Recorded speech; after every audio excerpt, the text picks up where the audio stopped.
네, 여러분, 여러분 책 403쪽입니다. 여러분 책 403쪽에 지방의회와 지방자치단체 장입니다. 지방의회와 지방자치단체 장은 국가에 있어서의 국회와 대통령의 관계라고 생각하시면 됩니다. 우리나라는 국회와 대통령, 집행부의 장인 대통령으로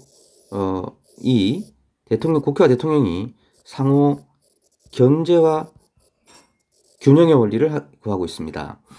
마찬가지로 이렇듯이 지방에도 지방정부에도 지방의회와 지자체장이 있습니다. 이들의 관계도 국가와 유사하게 견제와 균형의 원리를 구하고 있습니다. 이런 의문점 들지 않습니까? 우리나라의 중앙정부는 대통령제를 취하고 있습니다. 왜 지방자치단체도 유사하게 취하고 있느냐? 지방자치단체를 만약에 일본과 같이 일본의 중앙정부는 국회가 있고 국회의 다수당이 내각을 구성하죠. 그죠? 그래서 여기서 수상은 국회의 다수당의 당수가 임명되는 겁니다. 이런 형태의 의원 내각제를 형을 왜 구성하지 않느냐, 우리나라는. 의문이 생기죠. 이것은 국가가 정책적으로 지방정부를 이렇게 선택했기 때문에 그렇습니다. 지금 국회에 계류되어 있는 지방자치법 전면 개정안에서는 우리나라 지방정부인 243개 지방정부 중에 주민투표에 의해서 이러한 정부 형태를 취할 수 있도록 해놨어요. 그렇습니다. 그래서 지방정부의 형태는 국가가 취할 수 있는 거다. 근데 우리가 이런 형태의 것들을 이런 형태의 지방정부를 기관 대립형이라고 부릅니다. 알아두셔야 돼요. 지방자치장과 지방의회가 대립적 관계가 있기 때문에 그렇습니다. 이런 형태의 의원 내각제형을 우리는 기관 통합형이라고 합니다. 왜냐하면 이 내각인 국회의 다수당과 지방의회와 관계가 하나의 통합적 관계이기 때문에 그렇습니다. 기관 통합형이라고 그랬습니다.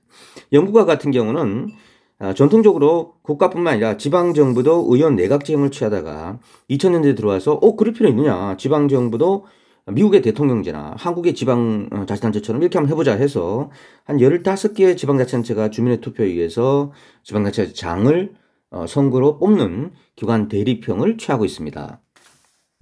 자, 책을 한번 보시도록 하겠습니다. 자, 지방자치단체 기관 구성의 형태, 기관 대립형과 기관 통합형으로 나올 수 있다. 기관 대립형은 대통령 중심제와 유사하고 기관 통합형은 의원 내각제와 유사한 구조를 가지고 있다.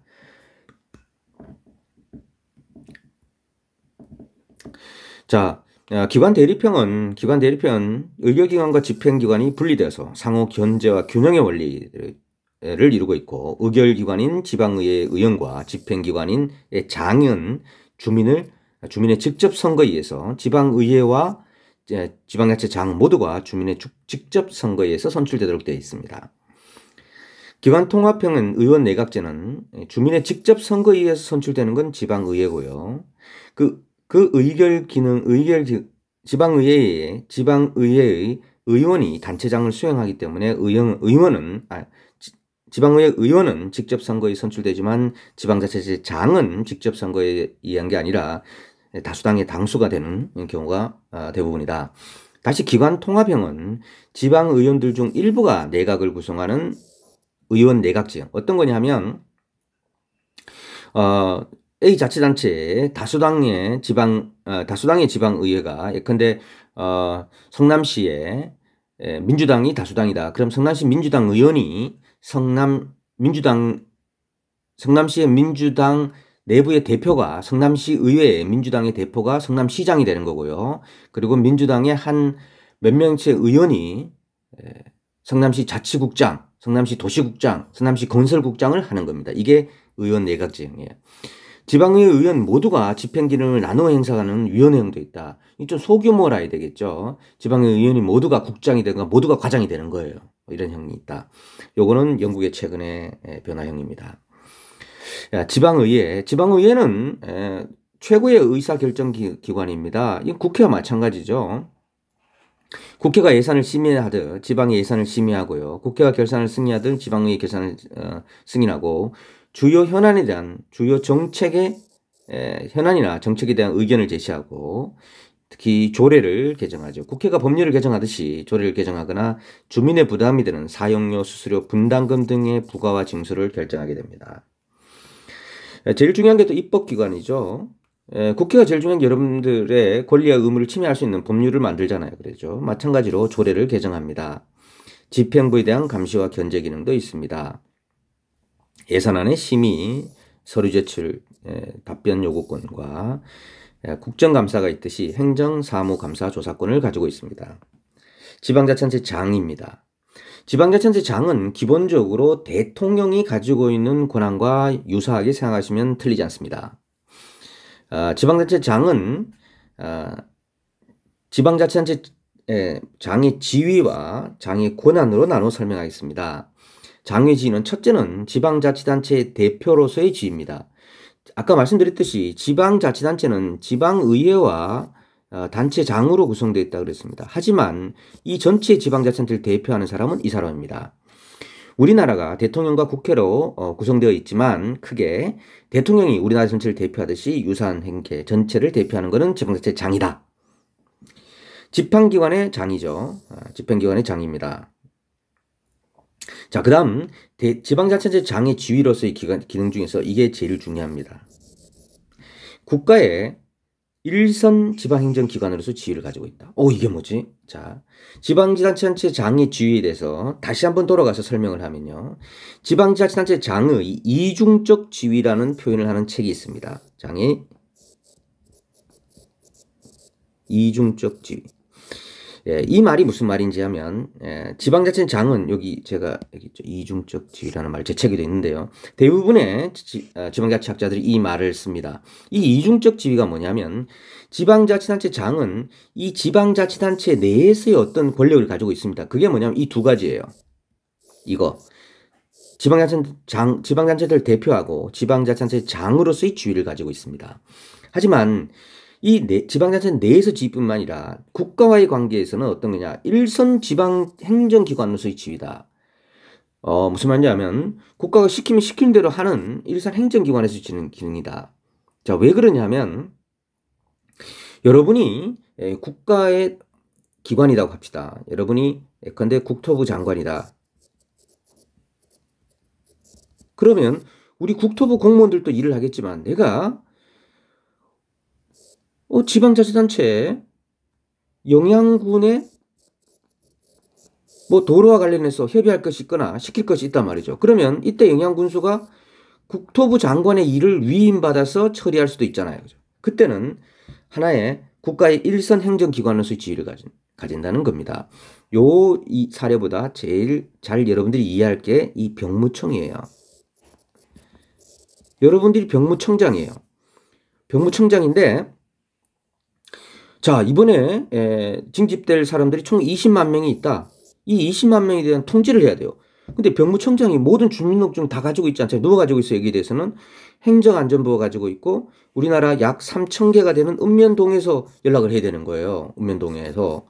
그러면 병무청장이 여기서 각 읍면동장에게 지시하는 거는 병무청장과 읍면동장은 수직관계가 아니잖아요. 여기 이 상황에서는 수직관계란 말이에요. 그래서 여기에 있는 군수는 일선 기관으로서 지위밖에 없다. 시키면 시키는 대로 하는 기관이라는 얘기입니다. 주기에 이런 것들을 국가의 위임 사무에 대해서 그런데 크게는 단체 위임 사무와 기관 위임 사무로 나누는데 기관 위임 사무를 처리함에 있어서 단체장은 중앙정부의 일선 지방행정기관에서 지위를 가진다. 이거 중요합니다. 요거는 여러분 죄송하지만 다음번이 위임 사무에 대한 내용입니다. 제가 거기서 이 단체 위임 사무와 기관 위임 사무가 뭔지를 설명하고 이 단체 위임 사무를 수행하는 데 있어서 여기서 국가의 일선 기관에서의 지위는 단체 위임, 기관 위임 사무예요. 기관 위임. 단체 위임이 아니에요. 예. 자, 이런 거 어떻게 해요? 호적, 병무, 선거사무 이런 거는 지방자치단체랑 함께 다르게 하면 안 겠죠. 그죠? 전국적 통일을 요하는 사무에서는 지방자치단체장이 각 지방자치단체의 행정기관 업무에 위임하여 처리하게 된다. 요거는 자, 기관임 사무가 뭐고 단체임 사무가 뭔지는 다음번 장에서 상세히 설명을 하도록 하겠습니다. 자, 지방자치단체장의 권한입니다. 의안을 발의하고 출석 발언권이 있겠죠. 어디에서? 지방의회에서. 지방의회 조례를 공포하고 지방의회가 제정한 조례를 공포하고 조례에 대한 제의 요구권을 가진다. 이 권한은 대통령이 국회에 가진 권한과 동일합니다. 거의 유사합니다. 자, 임시회와 위원회 소집 요구할 수 있고요. 지방자치단체의 장의 권한 중에서 여러분들이 꼭 알아야 되는 별표 3개는 이 성결 처분권입니다. 이거는 아주 특이해요. 뭐냐면 지방의회가 성립되지 아니한 때, 자, 지방의회가 성립되지 않으면 주요 결정을 해야 되는데 못하지 않습니까? 그죠? 성립되지 않는다는 거는 지방의회가 도대체 성립되지 않은 게 어떤 거냐? 간로 안에 있습니다. 의원이 구속되는 등의 이유로 의결 정족수에 미달한 거예요. 의결 정족수는 뭐죠? 또는 과반수 또는 3분의 2 참석인데 그게 안 되는 거예요. 의원이 구속돼가지고 없고 성립되지 아니한 때. 두 번째, 지방의회 의결사항 중 주민의 생명과 재산 보호를 위하여 긴급해야 돼요. 긴급하게 필요한데 지방의회 소집을 기다릴 시간적 여유가 없거나 지방의회 의결이 지철되어 의결이 되지 아니한 때는 성결 처분, 먼저 선자잖아요. 그죠? 먼저 처분을 할 수 있어요. 본인이 지방의회의 동의를 보지 않고 먼저 처분을 내린 다음에 지체 없이 지방의회에 보고하여, 중요하죠, 사후 승인을 얻어야 돼요. 꼭 승인을 받아야 돼요. 그 의회의 승인을 받지 못한 그 성결 처분은 그때부터 효력을 상실합니다. 자, 지방 재정에 관한 권한도 있고요. 규칙을 제정할 수 있는 권한, 지방 행정에 관한 권한, 죄송합니다. 규칙이 뭐냐? 지방자치단체의 장이 발할 수 있는 규칙은 어떤 거냐 하면 중앙정부의 대통령이나 각부 장관이 발할 수 있는 명령, 그거와 유사하다 이렇게 보시면 됩니다. 직원에 대한 임명제청권, 뭐 당연하죠. 이 정도 직원에 대한. 그 다음에 관리 집행권, 이런 권한을 가진다. 여기까지 하겠습니다.